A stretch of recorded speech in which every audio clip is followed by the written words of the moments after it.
আসসালামু আলাইকুম ওরহমতুল্লাহ। 10 মিনিট মাদ্রাসায় আপনাকে স্বাগতম। আজ আমরা কোন পাপে কি শাস্তি হয় সে সম্পর্কে জানব। পাপীকে অবশ্যই পাপের শাস্তি ভোগ করতে হবে, এটা ন্যায় বিচারের দাবি। এই শাস্তি কারো ইহকালে আবার কারো পরকালে হবে। এই ভিডিওতে আমরা এমন 12টি শাস্তি সম্পর্কে জানব। নম্বর 1, আত্মসাৎ করার শাস্তি। আত্মসাৎ করা মারাত্মক গুনাহ ও জঘন্য অপরাধ।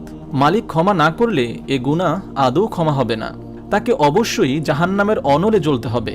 জায়েদ ইবনে খালিদ জুহানি রাদিয়াল্লাহু তাআলা আনহু থেকে বর্ণিত, তিনি বলেন, খাইবার যুদ্ধে জনৈক ব্যক্তি কোনো দ্রব্য আত্মসাৎ করে, পরে সে মারা গেলে মহানবী সাল্লাল্লাহু আলাইহি ওয়াসাল্লাম তার জানাজা পড়াননি। তিনি সাহাবীদের উদ্দেশ্যে বলেন, তোমাদের এই সঙ্গী আল্লাহর পথের সম্পদ আত্মসাৎ করেছে।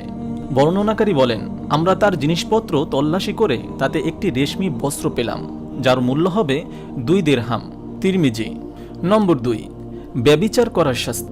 ব্যভিচারের শাস্তি ভয়াবহ।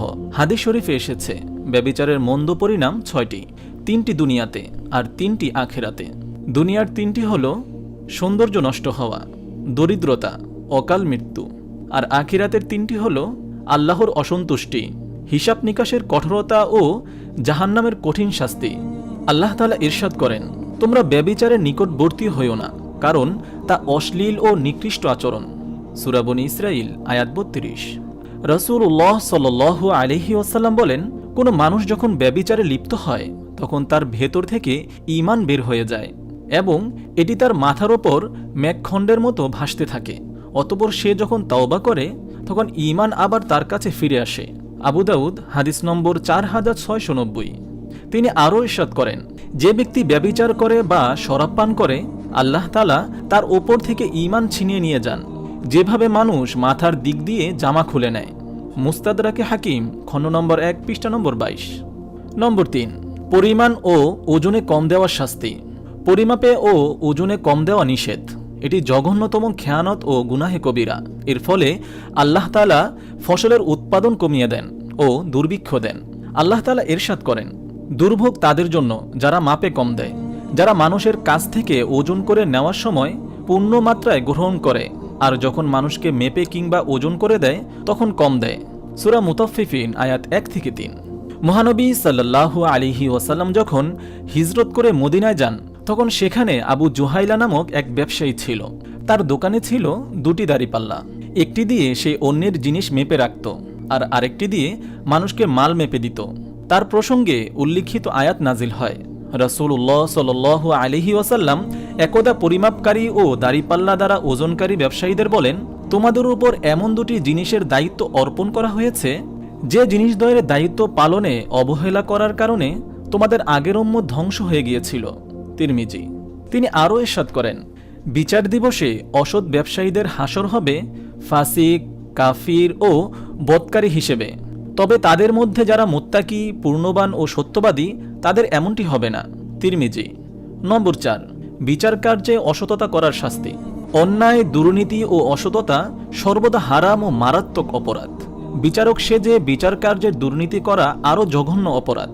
বিচারকের জন্য ইনসাফ ও সততা অবলম্বন করা অপরিহার্য।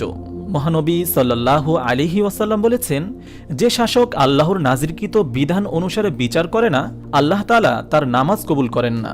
তিনি আরও বলেন, 1 শ্রেণীর বিচারক জান্নাতে যাবে আর 2 শ্রেণীর বিচারক জাহান্নামে যাবে।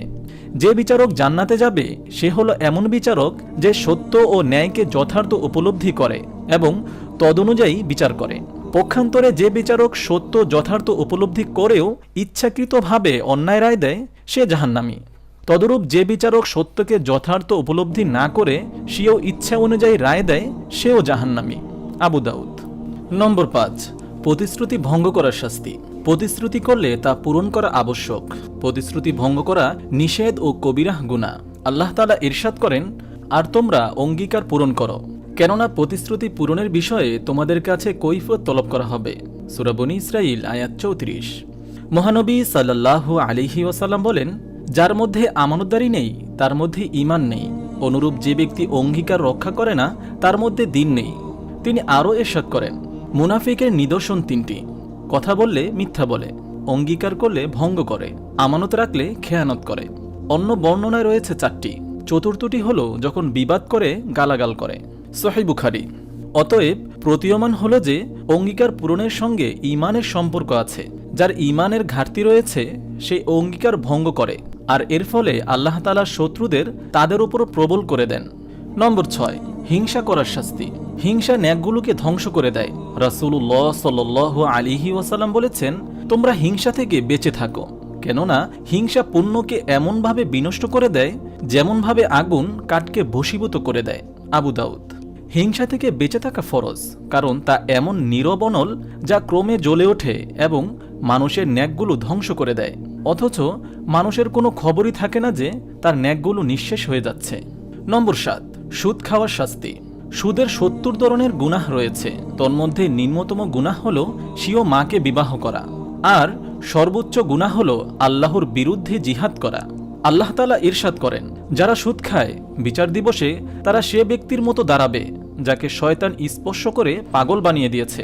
সূরা বাকারা আয়াত 275। নম্বর 8, ঘুষ খাওয়ার শাস্তি। ঘুষ আদান প্রদান করা লানতযোগ্য কাজ। মহানবী সাল্লাল্লাহু আলাইহি ওয়াসাল্লাম ইরশাদ করেন, ঘুষ দাতা ও গ্রহীতা উভয়ের প্রতি আল্লাহ তাআলা লানত। নম্বর 9, মদ পান ও জুয়া খেলার শাস্তি। মদ পান ও জুয়া খেলা উভয় শয়তানের কাজ। আল্লাহ তাআলা ইরশাদ করেন, হে মুমিনরা, মদ, জুয়া, মূর্তি পূজার বেদী ও ভাগ্য নির্ণয়ক স্বর ঘৃণ্য বস্তু শয়তানের কাজ, সুতরাং তোমরা তা বর্জন করো, তাহলেই তোমরা সফল কাম হতে পারবে। সূরা মাইদা আয়াত 90। নম্বর 10, কালোবাজারি মজুদদারি করার শাস্তি। মূল্য বৃদ্ধির উদ্দেশ্যে খাদ্যদ্রব্য মজুদ রাখা এবং কালোবাজারি সম্পূর্ণরূপে হারাম। মহানবী সাল্লাল্লাহু আলাইহি ওয়াসাল্লাম বলেন, যে ব্যক্তি খাদ্যশস্য আটকে রাখে মজুদদারি করে, আল্লাহ তাআলা তার উপর মহামারী ও দারিদ্র্য চাপিয়ে দেন। নম্বর 11, চুরি করার শাস্তি। চুরি করা জঘন্য অপরাধ। চুরি সমাজ থেকে শান্তি বিদূরিত করে দেয়। এর শাস্তি হলো কবজি পর্যন্ত হাত কেটে দেওয়া। যেমন আল্লাহর বাণী, পুরুষ চোর ও নারী চোরের অপরাধের শাস্তিস্বরূপ উভয়ের হাত কবজি পর্যন্ত কেটে দাও। সূরা মাইদা আয়াত 38। নম্বর 12, ডাকাতি ও ছিনতাই করার শাস্তি। ডাকাতি, ছিনতাই, লুটপাট ইত্যাদি চুরি অপেক্ষা গুরুতর অপরাধ, কারণ চুরি হয় গোপনে, আর ডাকাতি, ছিনতাই ও লুটপাট হয় প্রকাশ্যে। এদের শাস্তি হল হত্যা, শুলে চড়ানো, হাত পা কেটে ফেলা ও দেশ থেকে বহিষ্কার করা। মহানবী সাল্লাল্লাহু আলাইহি ওয়াসাল্লাম বলেন, যে ব্যক্তি প্রকাশ্যে লুটপাট করে সে আমার উম্মতের অন্তর্ভুক্ত নয়। আবু দাউদ। মহান আল্লাহ তাআলা আমাদের সবাইকে এরকম পাপ থেকে হেফাজত করুন, আমিন। আপনি যদি এরকম ভিডিও আরও পেতে চান তাহলে এই চ্যানেলটি সাবস্ক্রাইব করে পাশে রাখা বেল আইকনটি অন করে দিন। জাযাকাল্লাহ।